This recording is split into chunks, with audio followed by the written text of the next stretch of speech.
नमस्कार, ये आकाशवाणी शिमला है।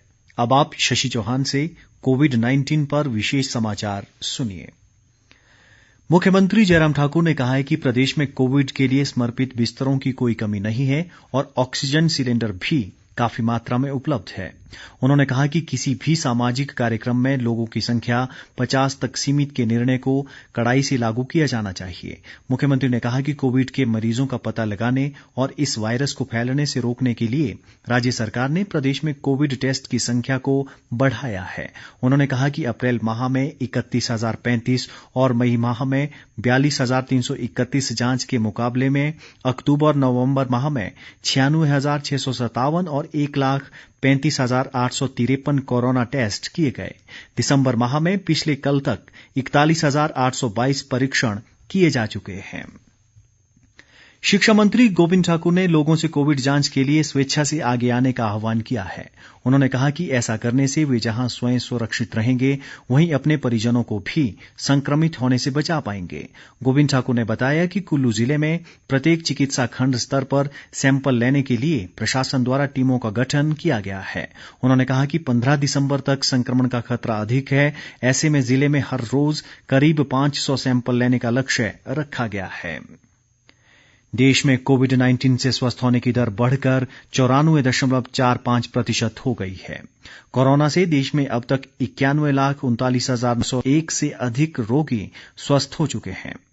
3,96,729 सक्रिय मामलों के साथ देश में इस महामारी से संक्रमितों का आंकड़ा 96,77,203 तक पहुंच गया है। कोरोना संक्रमण से अब तक 1,40,573 लोगों की मृत्यु हुई है। बीते 24 घंटों के दौरान जहां कोरोना के 32,981 नए मामले सामने आए हैं, वहीं 39,109 लोगों ने कोरोना संक्रमण को मात दी है। भारतीय आयुर्विज्ञान परिषद के अनुसार देश में अब तक 14,70,87,656 कोरोना टेस्ट किए गए हैं। बीते 24 घंटों के दौरान 8,01,081 कोविड नमूनों की जांच की गई। प्रदेश में कोरोना मामलों की संख्या बढ़कर 45,000 के पार हो गई है। राज्य में आज अभी तक कोरोना के 106 नए मामलों की पुष्टि हुई है। इनमें से सर्वाधिक 37 मामले कांगड़ा जिला में सामने आए हैं, जबकि शिमला में 36, ऊना में 19, बिलासपुर में 13 और किन्नौर जिले में एक नया मामला शामिल है। प्रदेश में कोरोना मामलों की कुल संख्या 45,064 हो गई है, जिनमें 7,850 सक्रिय मामले हैं, जबकि 36,444 लोग अब तक स्वस्थ हो चुके हैं। प्रदेश में कोरोना संक्रमण से अब तक 726 लोगों की मृत्यु हो चुकी है। वर्तमान में शिमला जिला में सबसे अधिक 2,186 सक्रिय मामले हैं, जबकि मंडी में 1,322, कांगड़ा में 1,315, सोलन में 947, बिलासपुर में 404, चंबा में 290 और हमीरपुर में 282 कोरोना रोगी उपचाराधीन हैं। प्रदेश में कोरोना मामलों की वृद्धि के चलते लोगों की सुविधा को देखते हुए विभिन्न कार्यक्रमों के आयोजन के लिए राज्य सरकार ने इवेंट रजिस्ट्रेशन पोर्टल आरंभ किया है।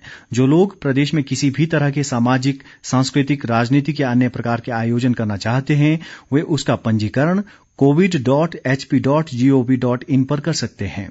एक सरकारी प्रवक्ता ने बताया कि सरकारी कार्यालयों में लोगों की भीड़ को कम करने के उद्देश्य से इवेंट रजिस्ट्रेशन पोर्टल आरंभ किया गया है। कांग्रेस नेता व पूर्व मुख्य संसदीय सचिव रोहित ठाकुर ने कोरोना मामलों में वृद्धि के चलते शिमला जिले में पंचायत चुनाव 6 महीने तक टालने की सलाह दी है। उन्होंने कहा कि शिमला जिले में संक्रमण तेजी से बढ़ रहा है और चुनाव होने से संक्रमण फैलने की आशंका है। रोहित ठाकुर ने कहा कि यदि चुनाव को टालने को लेकर कोई संवैधानिक समस्या आ रही है तो प्रदेश सरकार को इस मुद्दे को केंद्र सरकार के समक्ष गंभीरता से उठाना चाहिए।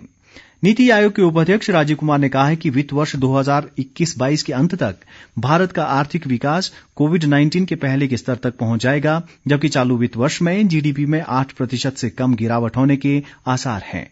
एसेट मोनिटाइजेशन से संबंधित एक सवाल का जवाब देते हुए उन्होंने कहा कि ये लगातार जारी रहने वाली प्रक्रिया है और इसे उच्च प्राथमिकता दी गई है।